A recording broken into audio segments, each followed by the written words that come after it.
Welcome to everyone to Gems from the Wisdom Traditions, a conversation circle that is offered by Stella Moving Center every Saturday in Hawaii time.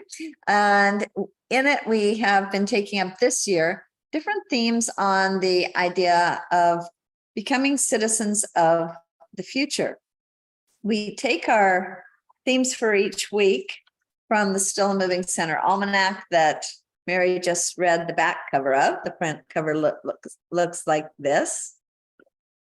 And our theme for this week is one great human family, with a quote from Tenzin Gyatso, the 14th Dalai Lama for this week. We have all been born on this earth as part of one great human family.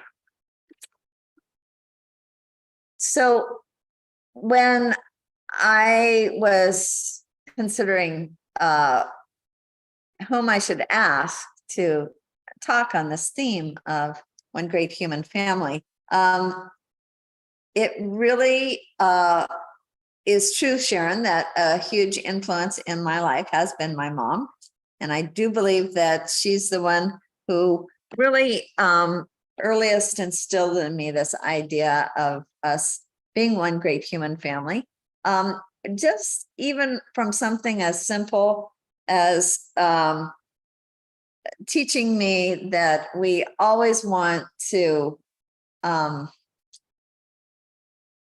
act towards others as we would want to be treated ourselves. But I think as soon as we do that, we've started recognizing that every other human being is somebody whose thoughts and feelings need to be considered as much as our own.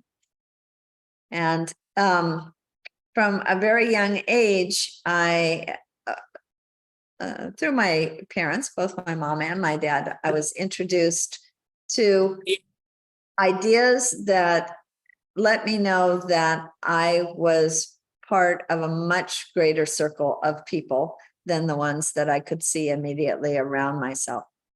And I asked my mom, as somebody who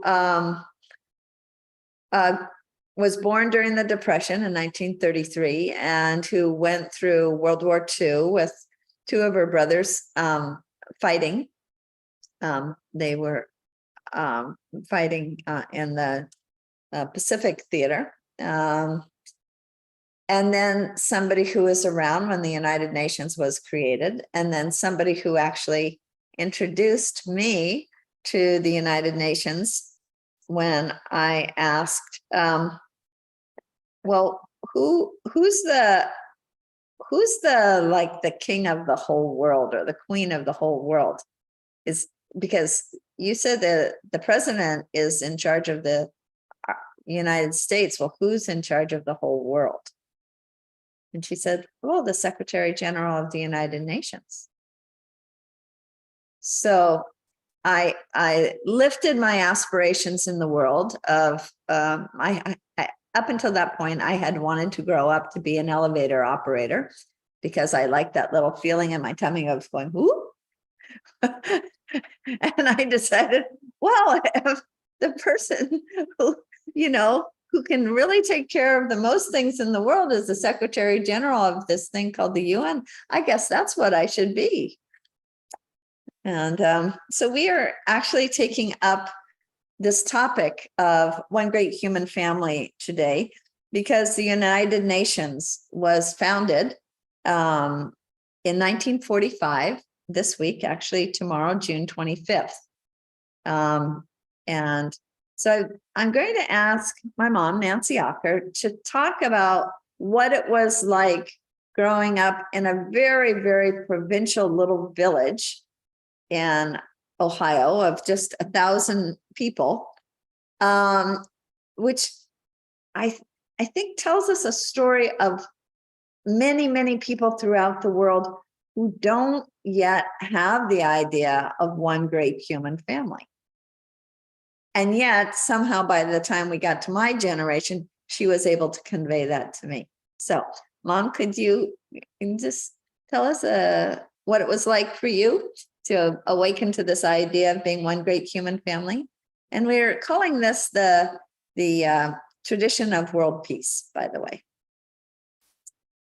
Well, I was very late understanding that I was a part of a global family. I was in my 20s, actually.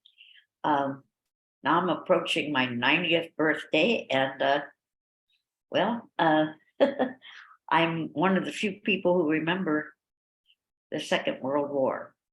As Renee said, I lived in this little town, in this small Ohio village. There was no diversity there at all. Our greatest diversity was between Catholics and Lutherans. Um, I never saw a Black person until I was in high school. I never met a Jewish person. So you can get an idea of how isolated we were. We didn't, I mean, I didn't know it, but we were. And as the Second World War came along, um, my older brother joined the Navy before the war even, and my next brother couldn't wait to graduate and join the Navy too. So as I was in elementary school, I had both brothers engaged in the Pacific Theater and active fighting. And so many people in my town, mostly men, volunteered to serve their country. And in many, many windows, you saw a little flag that had it had blue stars on it, one for everybody in that family who was engaged in serving the country. And so, we were in that time and place. I mean, it was just nationalism to us, even militarism. We weren't thinking, I wasn't thinking, and I think I reflect that community, weren't thinking in terms of being global citizens at all. We were Americans and we were fighting for our lives, probably fighting for everybody to save the world, but no, we were centered on ourselves. Attica was hundreds of miles from the coast, but despite that fact, we had sirens that warned us that the enemy might be coming, and we had blackout curtains. We practiced blackout drills and so on, as if a plane were going to come and bomb my little town. But it was part of the patriotism of the time. The people in town did many things to aid the war effort. The kids went out in the fall when the milkweed pods were fluffy. They had fluffy insides. We gathered that fluff, and we were told that that was going to be used in pilots' jackets. And so I visualized the fluff that I was collecting actually ending up in my brother's pilot's jacket. It's a very personal thing for me and for most people. We saved tinfoil. We didn't have aluminum foil. We had tinfoil in gums and cigarettes and things like that. And it was saved, and we made it into balls. And when it was time to turn them in, it was a competition for which kid had the biggest ball of tinfoil. I don't know what they ever used that for, but it was part of the war effort. And if you had broken music records, those old black ones, you turned the pieces in. I don't know why. In strawberry season, they use the school buses. They take us out to the fields to pick strawberries at 10 cents a quart. And I have no idea how that related to the war, but it was part of the war effort.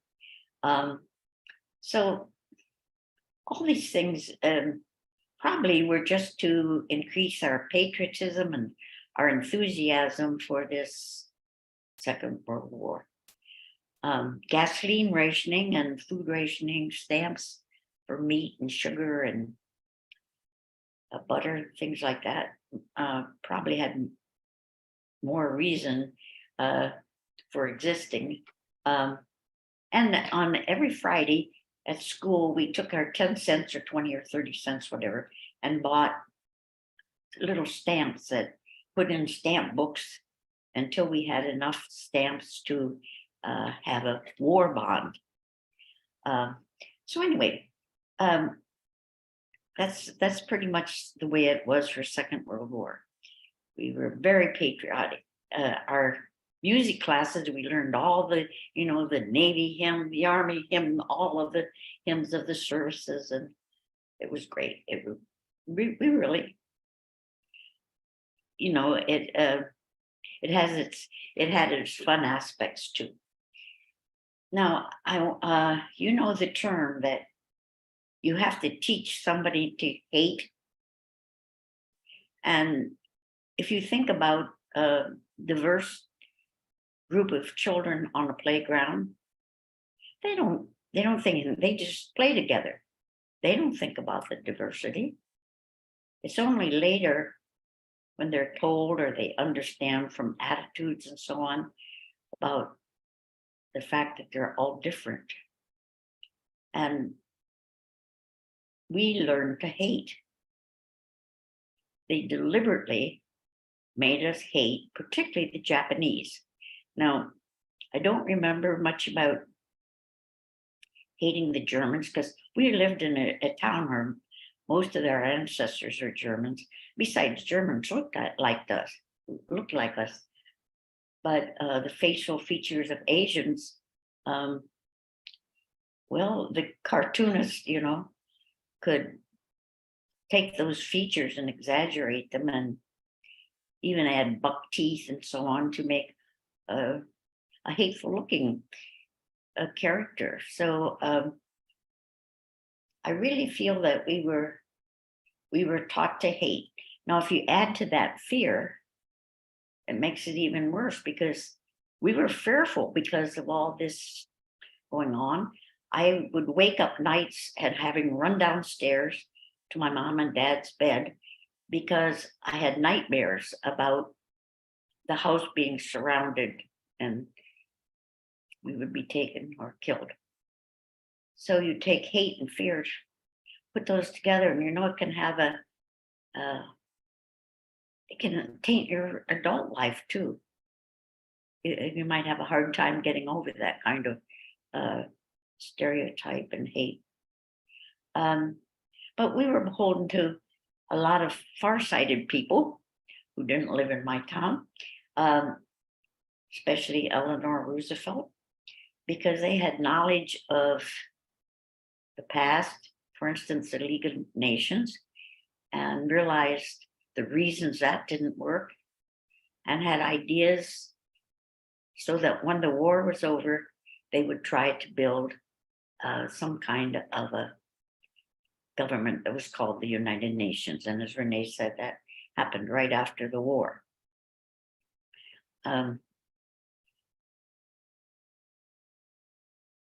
It wasn't a legislative body, they didn't try that. Each country was sovereign. And what it did, it fostered cooperation among national governments to try to prevent war. Now it failed at that because it wasn't in existence very long until we had the Korean War. And with their best efforts, they were unable to prevent North Korea from invading South Korea. So the Security Council of the United Nations met. They were able to do this because the Russians who were on the Security Council were boycotting at that point, or it wouldn't have gotten passed. But they did pass a resolution, recommended that member companies provide assistance, and they were committed to supporting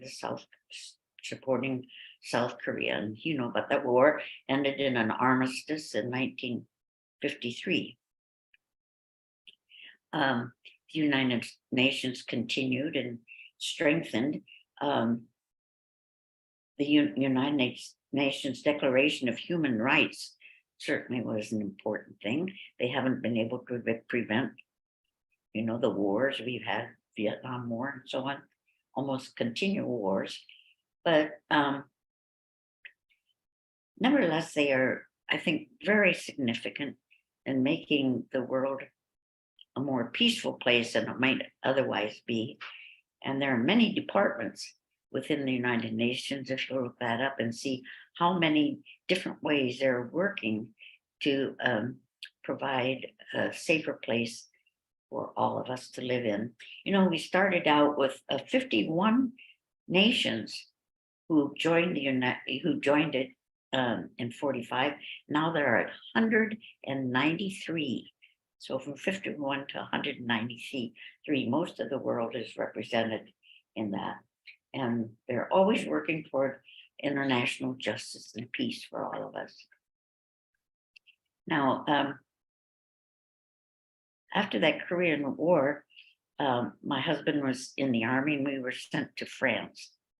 And actually, that was very significant for me because I think that's the first time I really realized about global citizenship from visiting the different countries. And I don't know, it made me truly realize that we're all the same.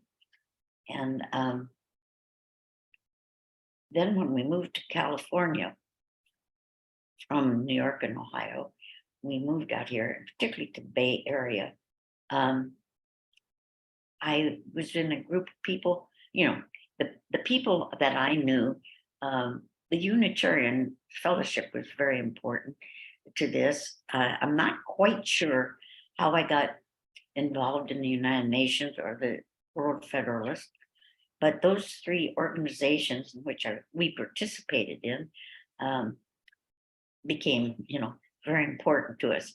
For instance, when Renee and Todd, her brother, went out trick-or-treating, they carried little UNICEF boxes, like little half and half boxes today with UNICEF, and they collected money for UNICEF rather than getting the candy and so on. And as Renee said, when we were riding up in that elevator, she said she either wanted to be Secretary General of the United Nations or be an elevator operator. I always thought that was really cute. Now, unlike the United Nations, the World Federalists that we supported promoted a single central government for the world with legislative powers. It didn't usurp all the powers. I mean, all the different nations had their own legislative powers, but things that involve the whole world and keeping peace in the world would be the world government would be supreme over all the nations. There is today an organization still working for that stronger international government. They're called the Young World Federalist. I didn't know about that until just a bit of history before I end. You know, way back in ancient Greece and China and India, there were thoughts about well, there were philosophies about everybody in the world being of one government, probably imposed, but nevertheless, they thought about one government for the world. Of course, their world was very limited in perspective to what we have today. Even Alexander the Great, this is what he pursued. And as he captured cities, he left behind soldiers to form families in the countries that he occupied, so they would become part of this large government that he proposed. But he died at such a young age that didn't go anywhere. And philosophers and writers over the years have proposed international government to secure world peace. So it hasn't died. And I think with high-tech advances, we've actually expanded the concept of a world that's interdependent. We're interdependent on one another. And it gives me hope that indeed we will reach the point where all of us think of ourselves as one great human family. It took me a while, but I'm glad I was able to appreciate that, at least in my 20s. And I thank you very much for listening to me. Thank you so much, Mom. Don't we all love a story? So I'm kind of curious. The fact that you're here at Gems from the Wisdom Traditions, and that's the wisdom traditions of the world, indicates that you have some sort of sense of being part of one great human family. To me, that's the fact that you're here at all and interested in this means that you have that kind of sense. And I wonder for each of you where that might have come from, or what little inkling of it you might have had, maybe at a young age, or as my mom says, she was in her 20s before she began to have that. And that was by traveling to Europe and being with people, for example, speaking all these different languages and eating all these different foods and wearing all these different kinds of clothes. And they weren't just, something you read about in a textbook. She was actually having live interactions, right? But what was it for each of you that has given you a sense of being part of a great human family?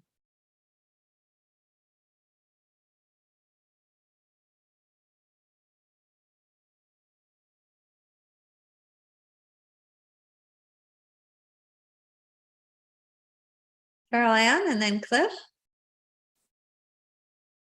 This just was really so insightful and refreshing, just learning a little bit more about why Renee is Renee, and just the beauty of seeing other people's connection with how they have learned to view our global community.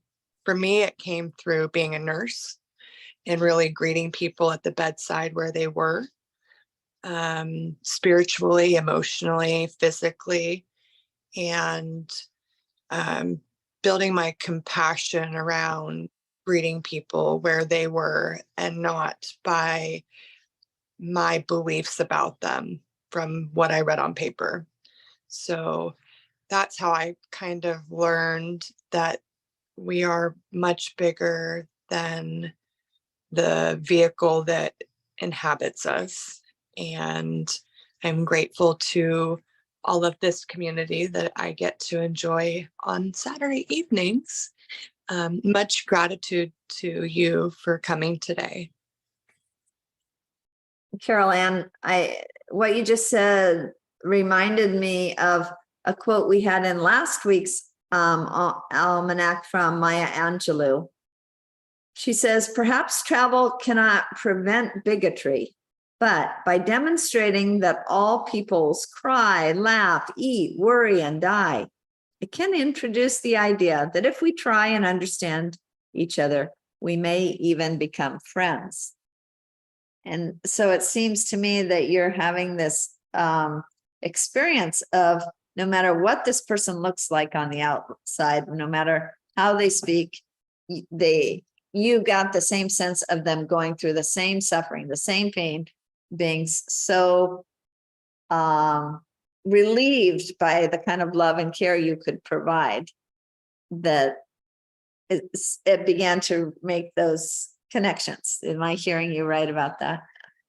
Yeah, thank you. Cliff?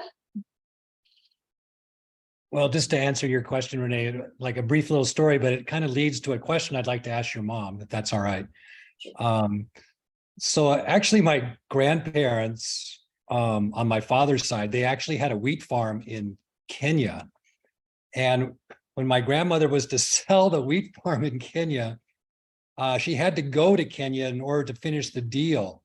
And the money that she would get from finishing the deal, she could justify taking my mom and I on a trip to Africa. So we went to Africa via New York and Paris, and then we spent almost a month traveling around Africa. And then we came back via Athens and Rome. And that trip had a very powerful, lasting impression on me. And my teachers said, your only homework is to take a journal and write down everything that you observe about the people of these different cultures in your journal. And that's going to be your homework for that month. And I really remember going to the wheat farm and meeting the Maasai warriors that were there in Kenya, these really tall men, and they taught me a number of words in their language, and they were so kind and friendly. Only word I remember now is the word for hello, which is jambo.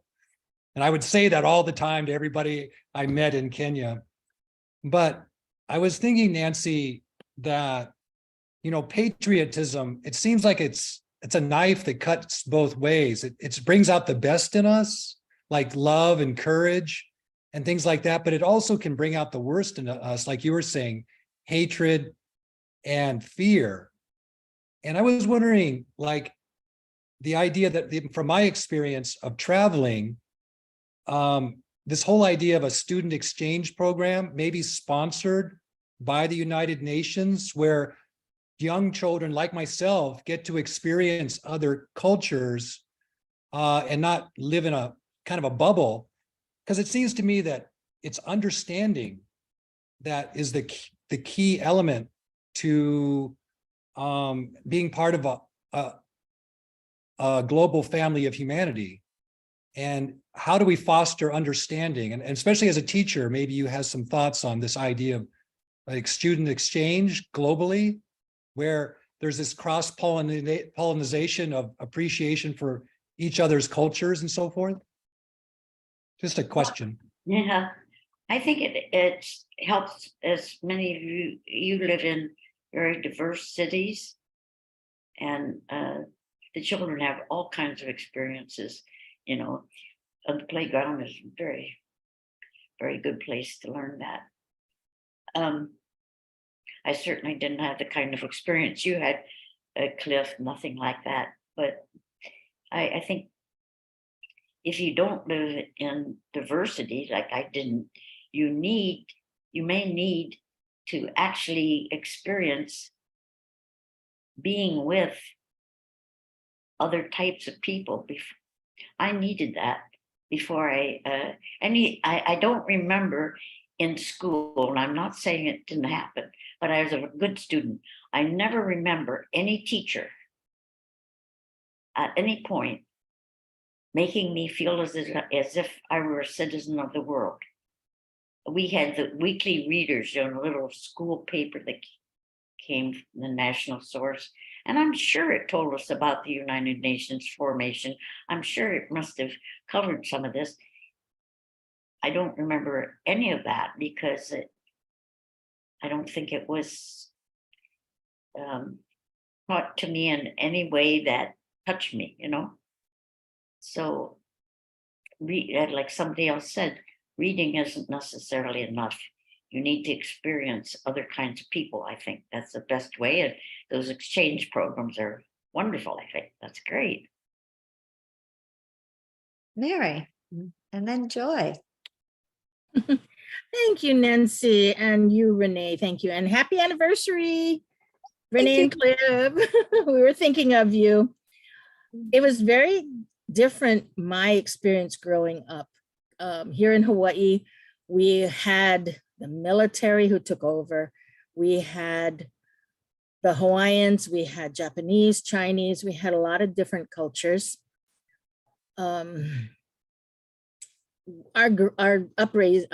Our family, our life, just shows us, or I'm sorry, I'm all tongue twisted.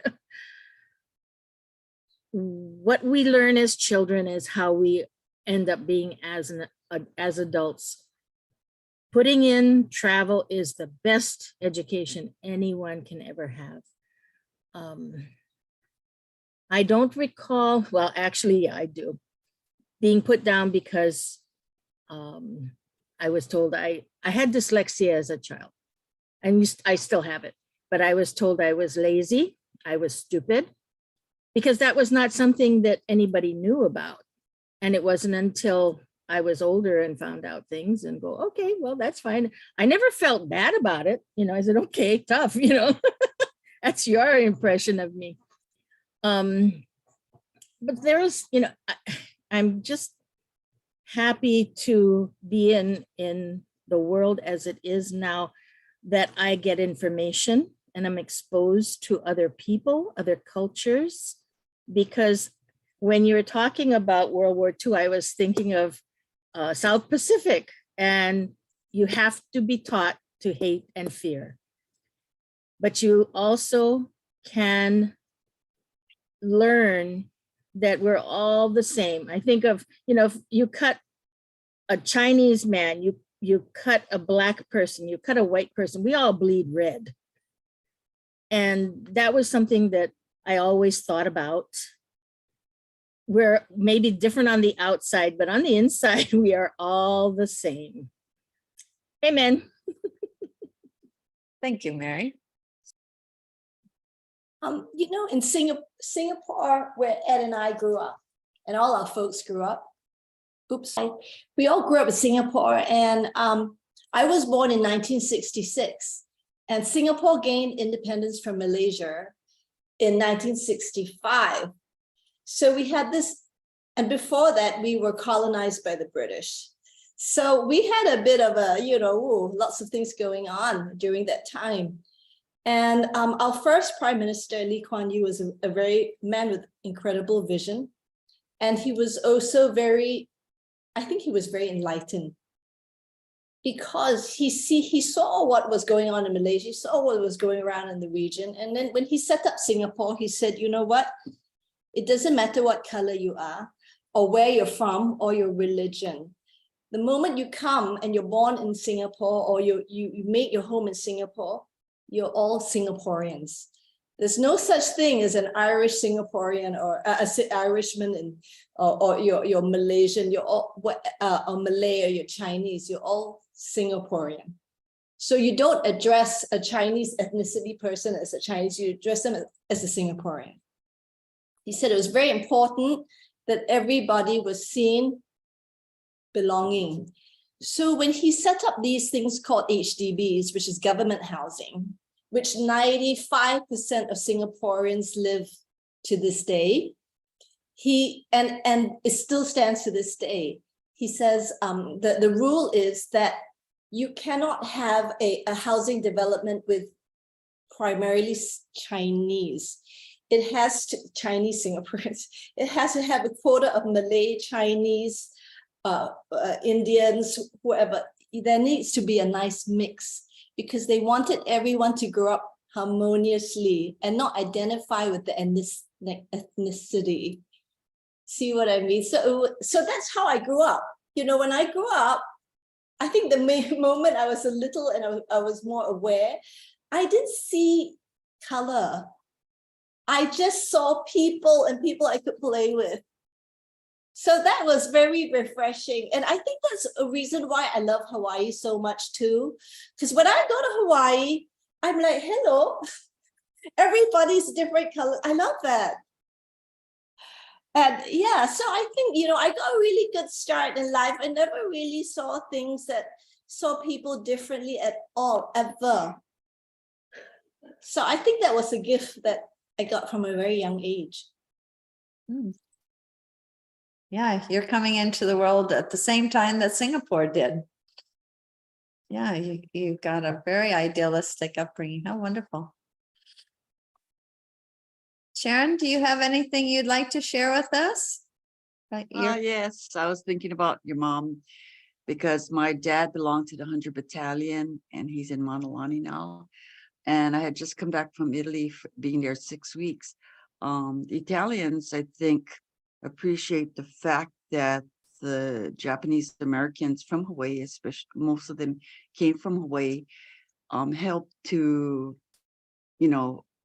fight against their efforts there in Italy. And in fact, like the Lost Battalion is known, there were like 80 men there, and over hundreds were killed just to save the 80 men that were the Lost Battalion. I feel like during that time, I guess like your mom mentioned about that people were fearful because of the color and the look. It's different than from Germans, even if the war was against Germans, but Japanese were evidently their looks and who they were was more evident. That was always like spoken and said. I myself, because probably like grew up later, but my parents felt the prejudice of the world more. And growing up in Hawaii has been a complete blessing because of our mixture of cultures and acceptance of each other and enjoying each other's foods and celebrating each other's cultures.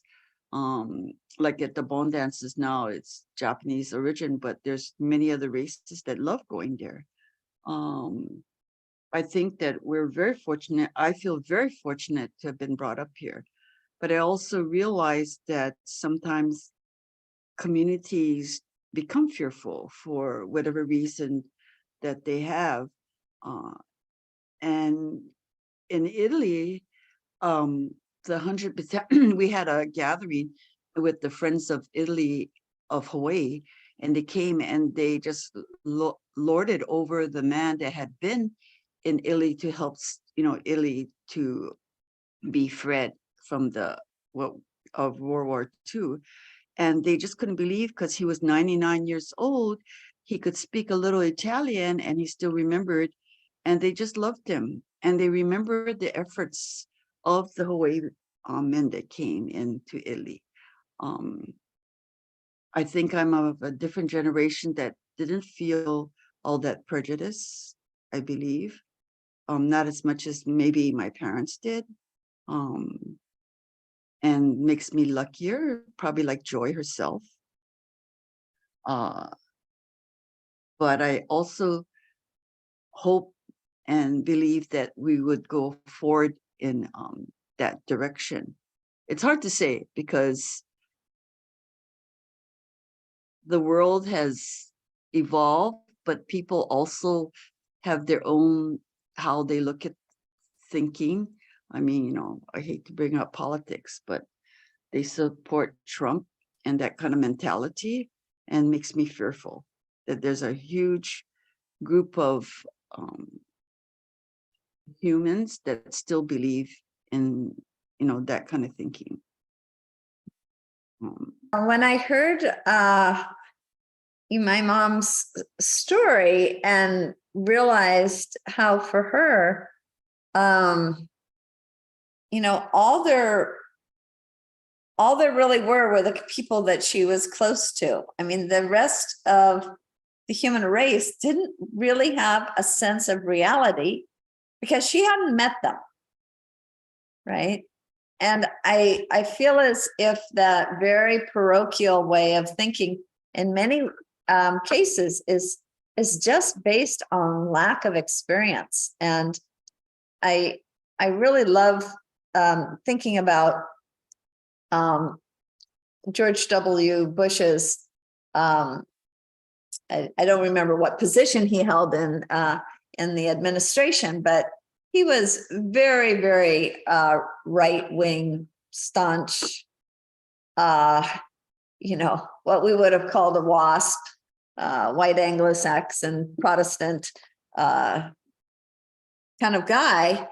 And he ended up, as it turns out, having a lesbian daughter and went to celebrate her marriage to a wife.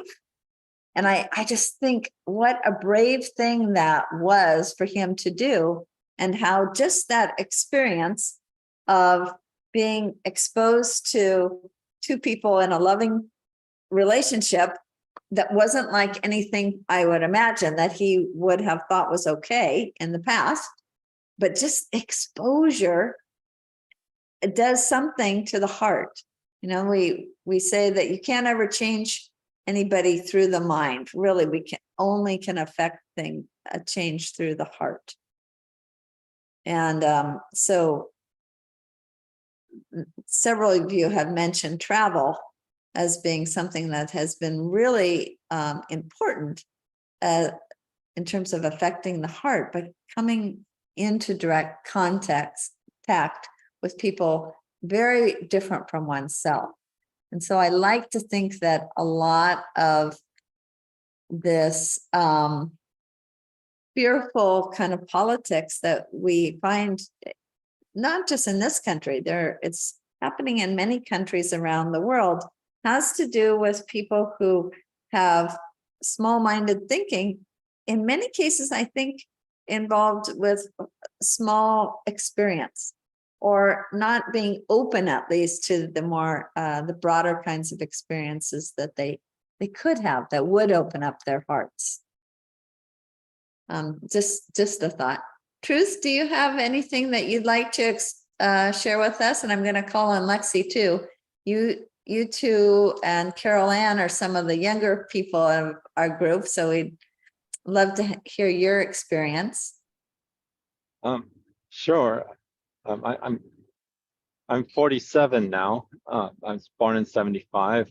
So I'm not. It's interesting how when we look back at our childhoods, it's always like right there, as if we're that age. It's really fascinating to me that that's the way that our memory works, in a sense. My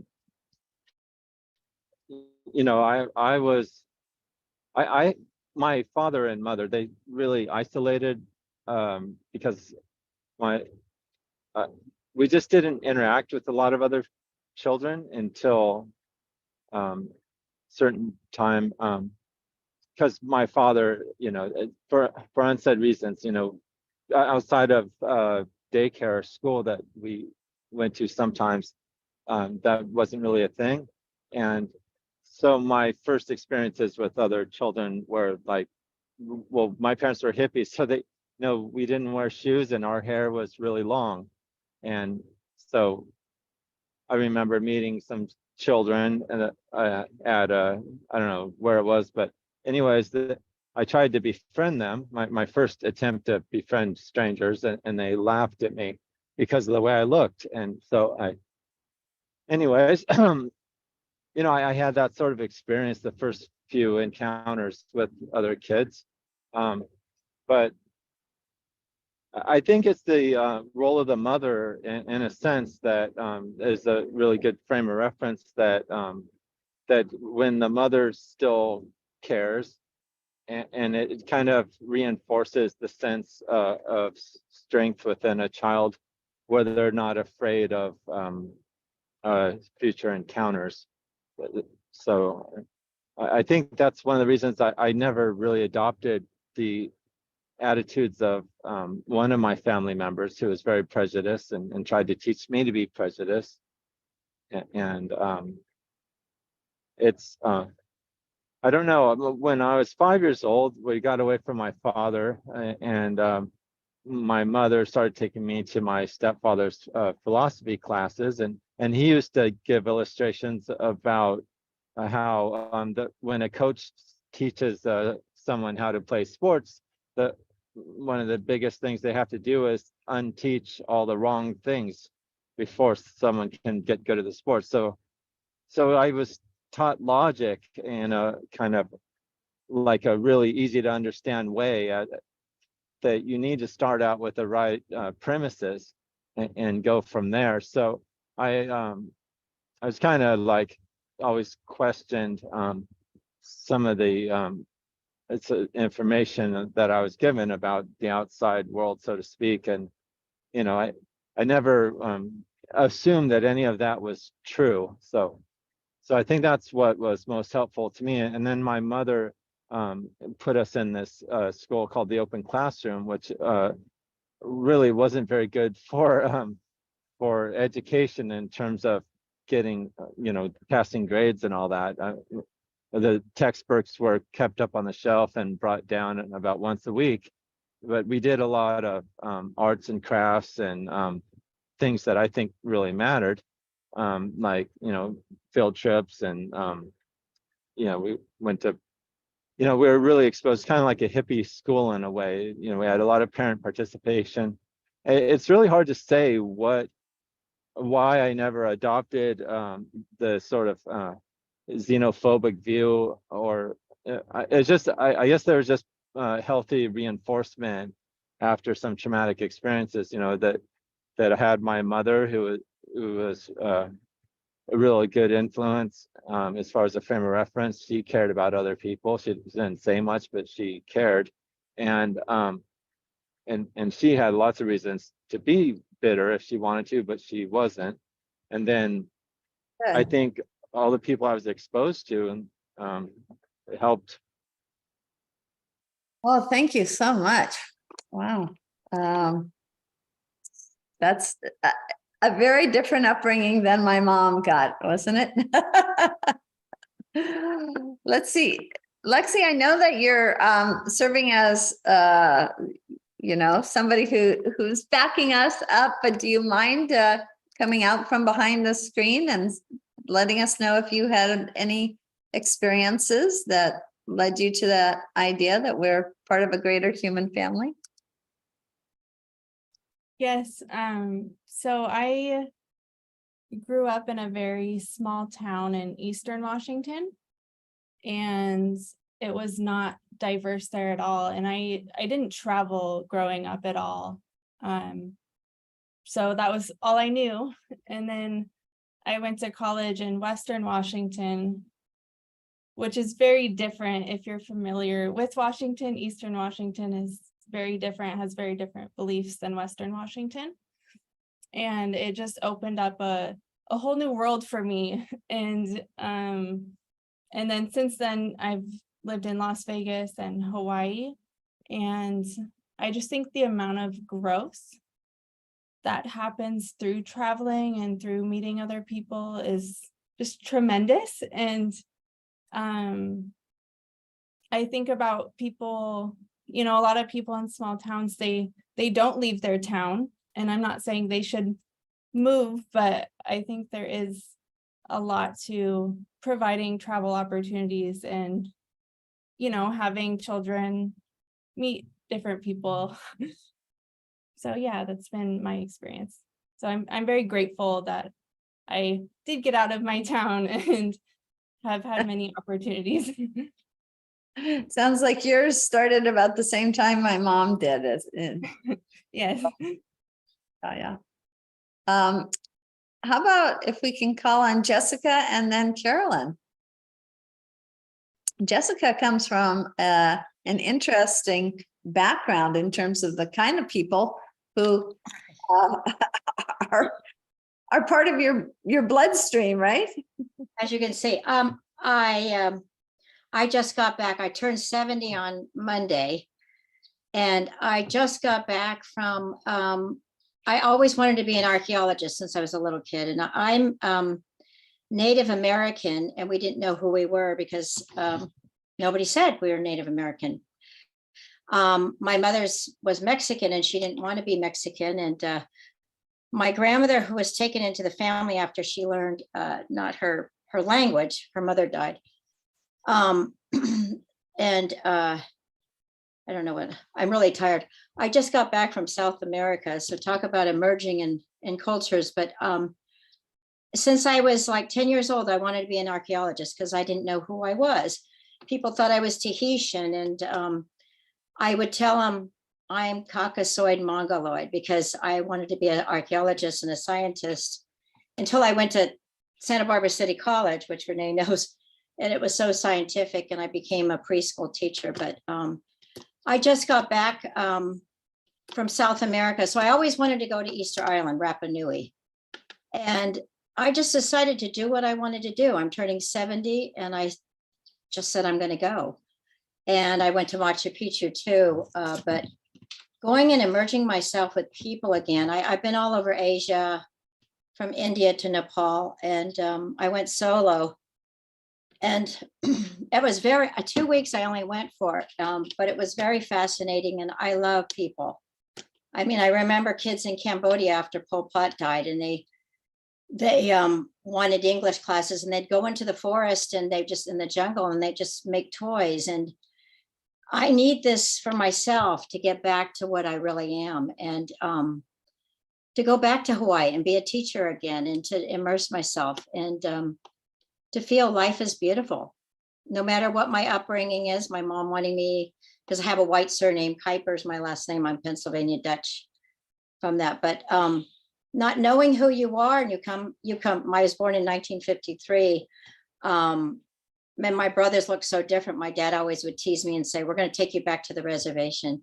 But my dad loved Hawaii. He was buried at Pearl Harbor because he was there when it bombed. And, you know, I feel like I have so many past reincarnations from all over the Pacific, you know, and it's just beautiful. So thank you, Renee. And I love this topic. So I saw it on here and I said, I have to come and join. You are really part of one huge human family just within your own, you know, multiplicity bloodlines. That's, but you guys know what I mean. Carolyn, we have something. Carolyn is the president of the Institute of World Culture in Santa Barbara. So I know that she holds this idea of one great human family very, very dear to her heart. I'm not really quite sure how she got there. Having that love. Okay, here I am. I first had my first global experience when sitting in, I think it was 4th grade or something, at the back of the room, and the teacher had put pictures all on the bulletin board, and one of them showed a house, and it turned out Malaysia, with some people around it, and the house was on stilts in the middle of a pond of water. And I was so struck by that. How could you live in a house on stilts? So that sparked this curiosity, and I would put it generally, as many of you have commented, that diversity, experiencing diversity, is a spark to being more curious. Well, who lives there and what are they doing? And of course, at that time, we didn't have TV, internet, and all the rest. But my parents, having been through World War II, and my father was in the Navy and sailed up the Yangtze River in China towards the end of the war, and et cetera. But we had magazines, Lifetime, whatever. So we had plenty of opportunity, and I built upon that in college when I took courses in international relations and philosophy and all that. So that was always interesting to me, that there was much to learn, and there was a big wide world. And at the time it was, yes, the United Nations were there, and then the whole issue of empires collapsing. And so I just kind of just gobbled up everything I could learn about the world and its peoples. But what I think was transformative is after college, I felt I'd done my duty, kindergarten through college. It was now my time. And I got a well-paying summer job. I sold my sailboat, etc., and bought a one-way ticket to Europe, where my best friend was actually living and becoming very German, and my brother was there. But after a few months of seeing, you know, Paris, Berlin, all of that, a friend came over from college, and we started a hitchhiking journey across France, down into Spain, then across the Riviera and into Italy. And then she was going to go back and have a job. I got into that circuit that the Australians have mastered of, you know, staying in youth hostels. And for each leg of the journey, from Florence to Venice to Yugoslavia, which was all very new at that time, going down to Dubrovnik and Athens, and then linking up with a team of people. We paired up 8 of us into pairs, and this is all through hitchhiking. And hitchhiking is a way you meet people. You know, the woman whose father and husband and brother had all been killed in the Algerian French War. And you just, you know, you feel this sorrow. But then you also feel all these, what you discover is the opposite of diversity, that people share so much. And of course, we could have more conversations with those who knew English. And so then we went on to Istanbul. By that time, I was traveling with 2 German students. We went from Istanbul to Damascus. It took us enjoying the beauty, enjoying just being able to camp out in a castle without any roof, but then into Jordan and back to Beirut, where I stayed quite a long time, and then on to Egypt. And then you didn't hitchhike so much, but you kept having conversations. And that was my goal, to have as many conversations as I could with as many people as I could, to hear what they had to say, what was their view of life. And by the time I got to Egypt, I was very much out of the European current and into the Middle Eastern current that had its ancient roots. And so I could see there were fundamental differences in different regions of and meanwhile, I did a lot of study of India and China. So at that point, I had to choose, am I just going to be a wanderer and enjoy all that? And the Kennedy assassination shocked me like everybody else. And I said, my country's being taken over by the right wing. I've got to go back and help. So that's when I went back and went on to graduate school and all that. But I think when you experience both diversity and the common humanity, the common interests of human beings, and of course, so much hospitality.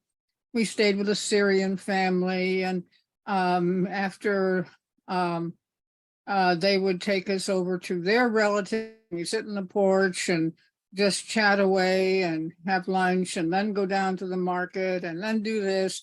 So I just think that's dialectic between discovering diversity, but discovering what we share. And at that time, you did not have this notion, which I very much believe in, that humanitarianism, and that we have to leave nationalism behind, and we have to just continually focus on the human potential we all share, the human values that we can share, the human needs. So we get into the you might say, the psychological and social foundation of one world. And unfortunately, that progress is being postponed almost by all the wars and the conflicts and the diversity and the ideology and the religious attitude. I know better, having had this trip, that everybody's approachable, and no matter what their religion or philosophy. So I just hope that we can focus on what Nancy spoke of, in a sense, the psychology of being a citizen of the globe, but to kind of try to understand, what is it to be a human being? What is it we can accomplish? And how can we share it with everybody? So I think the voice, of course, at the Institute, we're trying to understand the emergence of a world culture, which is done. And the latest concept, which I won't try to talk about now, is transnationalism, that governments are so stuck on their sovereignty, and leadership is, I think, rather weak. But what happened because of travel, because of media communication, because of a search for what is really truly what is good and what is shareable and what is the basic reality. I think we are having millions of people who are engaged in what we might be called transnational experiences. And I keep mentioning the World Food Center, where these girls in Indiana started trying to cook food to be sent to Ukraine. And then there's a man whose name I don't remember, who created this kitchen over there, and many sub kitchens where they're just cooking and cooking and cooking every day to provide food to whoever needed it. At that time, it was some thousands of refugees that in Poland and places in Eastern Europe. So all of that is, there's so many people who now are experiencing transnationalism that you can only hope that the weight of human psychology will go in that direction. Thank you. Absolutely, we can. And the Institute of World Culture is a wonderful organization working in that direction. I'm going to tell you about next week's very different GEMS experience that has to do with the Institute of World Culture in Santa Barbara. I'm hoping that somebody can be kind of in the wings preparing to give Nancy Auker, happens to be my mom, a vote of thanks for her presentation at the beginning. So next week, for the topic of the Republic of Conscience, the Institute of World Culture in Santa Barbara, which Cliff and I have been a part of almost since its beginning in 1976, always has a day where they celebrate interdependence, because the Institute of World Culture was founded on 4th of July in 1976, and the United States of America was founded on 4th of July, 1776. But the Institute has not a declaration of independence, but a declaration of interdependence, and that's celebrated every year. And Cliff is the person who's going to be their keynote speaker on that day. So it's going to actually be July 1st. It's going to be on our Saturday, but it's going to be 1 hour later. So if you're used to, like in Hawaii, we are used to coming at 3, it's going to start at 4. So just think of it, whatever time zone you're in, it's going to be an hour later. And he is going to be speaking about the ideas on this Republic of Conscience and freedom and the American ideal from the perspective of Abraham Lincoln. In fact, he is coming as Abraham Lincoln to speak about Abraham Lincoln's ideas. So it's really going to be quite fabulous. I've seen part of his costume. And we're going to have so much fun. So that's a 2-hour session, and we have a link for you to be able to sign up for the Institute of World Culture's live stream of that event happening. So from the Still and Moving Center, our Gems from the Wisdom Traditions website, you can get it there, or you can go to worldculture.org or the Institute of World Culture in Santa Barbara, any of those places, and you can get a link to be part of that live stream. Okay, so there we go. Is there somebody who would like to offer a vote of thanks for today's presentation? From Nancy Auker. Yes, I would. Sharon. Great, thank you, Sharon. I would like to thank Nancy. She has begot a daughter, and in spite of her, like everything that she's gone through and the influences around her that might have been contrary, she brought out a wonderful, incredible person that's very forward thinking and open to the whole world and to everyone. And so I congratulate Nancy for sharing yourself with us and also your family. Ah, It was very nice and I enjoyed it. Thank you very much. I enjoyed all of the rest of you, all the various things, new things I learned. Thank you very much. Mahalo nui loa. Mahalo.